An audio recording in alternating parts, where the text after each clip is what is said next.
میرے چینل کو سبسکرائب بھی کروائیں اور کریں بھی، تاکہ آنے والی جو ویڈیو ہے، گھریلو جتنی میں نے ویڈیو بنا رکھی ہے میرے چینل پہ ہیں، وہاں سے آپ دیکھ سکتے ہیں، میاں بیوی کے گھریلو جو معاملات ہیں وہاں دیکھ سکتی ہیں، وہاں دیکھ سکتے ہیں۔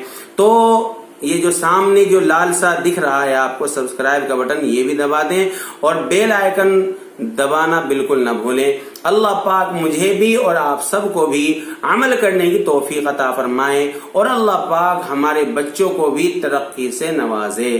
السلام علیکم ورحمۃ اللہ۔